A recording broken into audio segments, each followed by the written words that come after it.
My husband yelled at me on the phone, saying he wants a divorce. I thought as I came back from my work trip. He's fed up with me, but I've had enough too.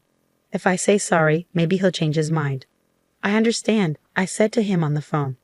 But instead of going to my husband's parents' house where he was, I went somewhere else. My name is Sophie, and I'm 28 years old. I got married to David, who is 2 years older than me, 3 years ago. To be frank, David is the son of the future CEO of the company where I work. Originally, I worked somewhere else. But after marrying David, I changed jobs. Now, I'm working hard in the same company as him, aiming to become the CEO's wife someday. David wasn't sure about me working there, but when the current CEO, who is his dad, ordered it, there wasn't much to discuss. My job keeps me really busy, and I often have to go on long business trips. We've been wanting to have a baby, but with our hectic schedules, it's been hard to relax enough for that. Lately, things between David and me haven't been great. We're both really busy, and we end up arguing about small stuff a lot. Just the other day, David got mad at me as I was getting ready to leave for work. "Hey Sophie, why didn't you wake me up when I asked you to?" "I did wake you up a few times, David, but you yelled at me to leave you alone and said you'd wake up by yourself, so I went ahead and made breakfast." "What? I never said anything like that. Don't lie to me." "I'm not lying. I tried to wake you up at least 20 times, and your alarm was blaring the whole time. You can't imagine what's going to happen if I'm late today. I'll get chewed out by my dad again. Why do I have to be the one who gets yelled at when it's his fault for not waking up?" At first, I put up with my husband's unfair scolding, but eventually, I started standing up for myself. This led to a big fight recently where he said, "I want a divorce." Thankfully, our in-laws stepped in and stopped things from getting worse. Still, I was getting really tired of him bringing up divorce every time we argued. One day, while I was getting ready for a business trip, my husband came up to me looking upset. "Hey Sophie, you're leaving for another trip, huh?" My husband always calls my business trips like they're not important. It's not just a trip, it's a business trip. "Why do I have to keep explaining this to you?" I replied, feeling frustrated. "Must be nice always going on trips and neglecting the housework. You're probably just going sightseeing after pushing all the house chores on me, right?" "Listen, that's enough. This is for your company, you know. Why can't you just accept that it's a business trip?" I can't imagine how it's like to be a rookie like you going on a business trip. Being so useful is pretty much just like a trip. What the hell is wrong with you? Can't you tell the difference between a trip and a business trip? Well, it's the truth, isn't it? You say I'm dumping the house chores on you, but you've never done anything around the house when I'm away on a business trip. When I'm not around, my husband only ever orders takeout, leaves the laundry piled up, and doesn't even take out the garbage. Despite doing nothing, his attitude gives me so much stress. Even the divorce drama last time was all because of his personality. Even though we both work and spend the same amount of time on our jobs, all the housework is left to me. On top of that, he acts all superior and domineering, which I couldn't stand. Trying to discuss it with him is pointless as he never admits to any fault on his part. Instead, he always turns it around and blames me.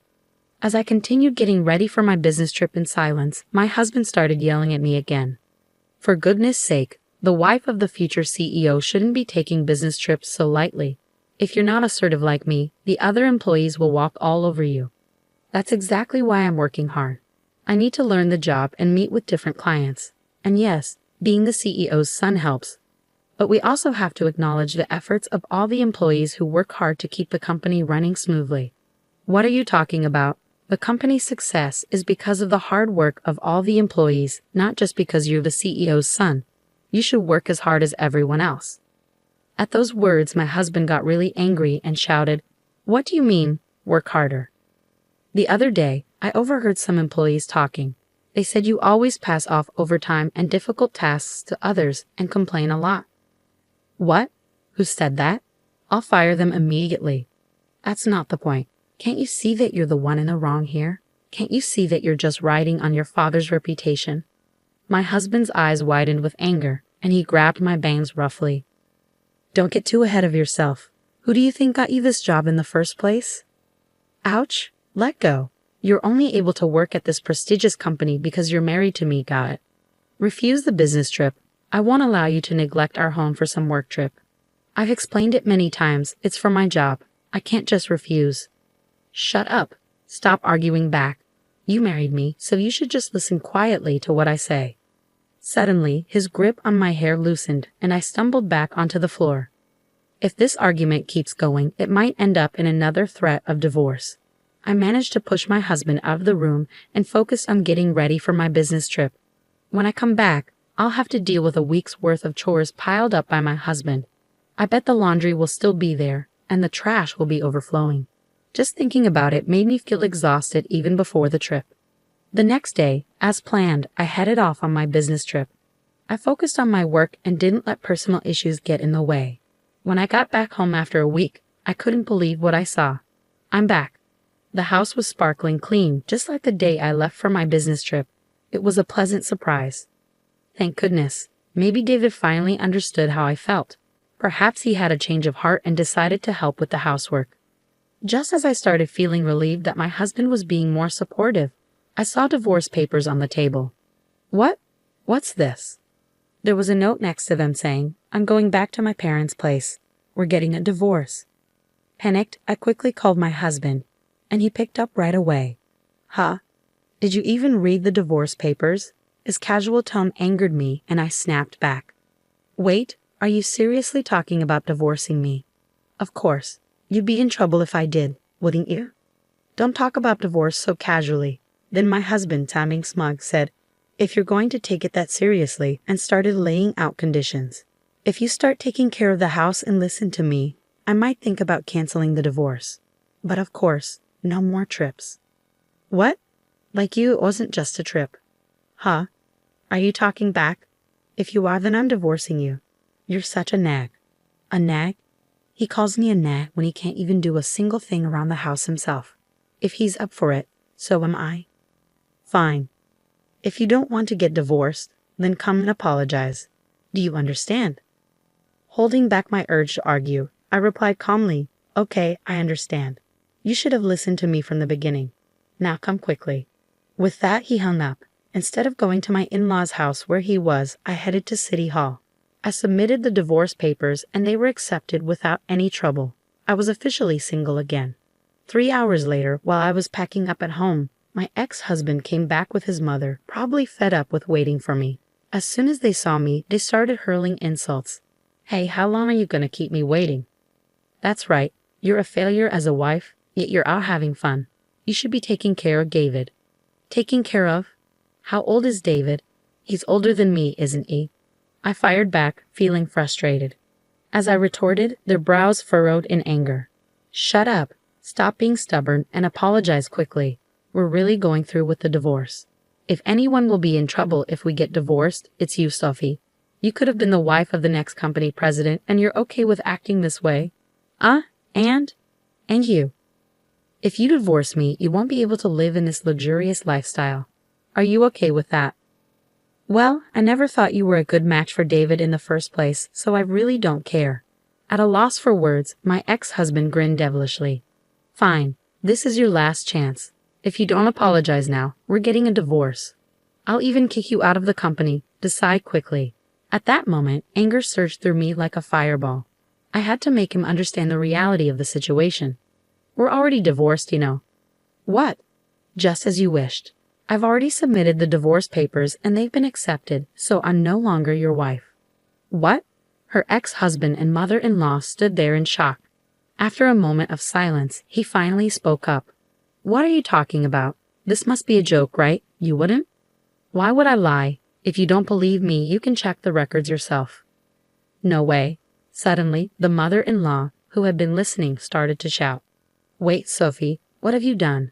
You've put divorce on David's record, our future CEO. It was your son who gave me the divorce papers first. All I did was submit them." "Stop making excuses. Cancel the divorce right now. Do you understand? I'm sorry, but once the divorce papers have been accepted, they can't be canceled. And I have no intention of canceling anyway." "What?" The mother-in-law was speechless, and the ex-husband just hung his head in defeat. Ignoring them, I continued, "I'm tired of being ridiculed every time I go on a business trip and having to juggle work and housework every day. As far as I'm concerned, you're nothing but a burden. So Sylvie, calm down. Calm down. I'm perfectly calm. What's the point of being married if it's just a title? All you care about is yourself, isn't it? I didn't mean it like that. Do you realize you're losing your status as the CEO's wife?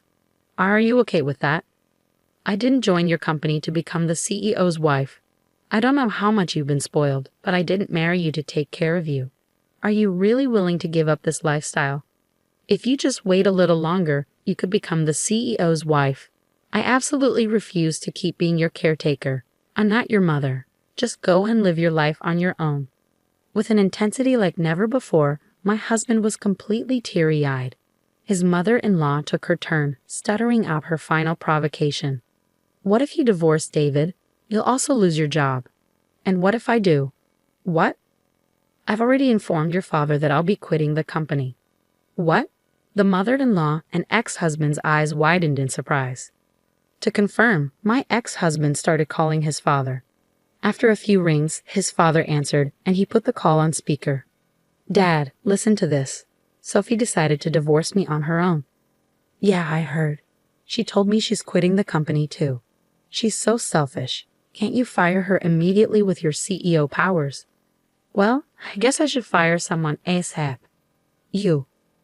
Yeah, that's right. Wait, what? Instead of the stunned ex-husband, his mother-in-law turned to her husband. What do you mean by that? There's nothing to explain. David is a liability who doesn't contribute anything to the company. I'm disappointed in his work ethic. Wait, what? How can you suddenly say that about our son? Stay quiet, the father-in-law firmly told his wife. David, your performance at work is lacking. You misuse company resources, make inappropriate advances towards female colleagues, and complain about trivial things like the cafeteria. You're just not cutting it. Do you think I don't know that your subordinates consider you incompetent? No, that's not true. It can't be. I can't protect you any longer, even if you're my son.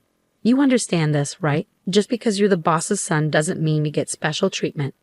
But that doesn't mean you have to fire me. The only thing I can commend you for is marrying a capable wife. Sophie will continue to work for the company, but you're fired, David. At his father's words, my ex-husband's eyes widened in shock. Unfazed by his reaction, the father-in-law continued, Unlike you, Sophie is diligent in her work and brings in a lot of contracts. She's highly respected by our clients. Many companies have chosen to work with us because of her. But she was only sent on business trips because she's new. Don't be ridiculous. We trusted Sophie, so we gave her more responsibilities. You made fun of her, calling it a vacation or something, didn't you? No, I didn't. Let me make it clear. There's no place for you here until you become independent. Never come back to this house, understood? No way. And so, my ex-husband was disowned by his father-in-law, lost his job, and couldn't even return to his parents' home. When his mother tried to defend him, his father blamed her for spoiling him and gave her a divorce notice too. They used up their savings to live in an apartment, but they struggled to find work, and their unemployment continued. I still received messages from my ex-husband. Sophie, I was wrong. I won't make fun of you anymore. I promise to take care of myself, so please come back. I can't take it anymore.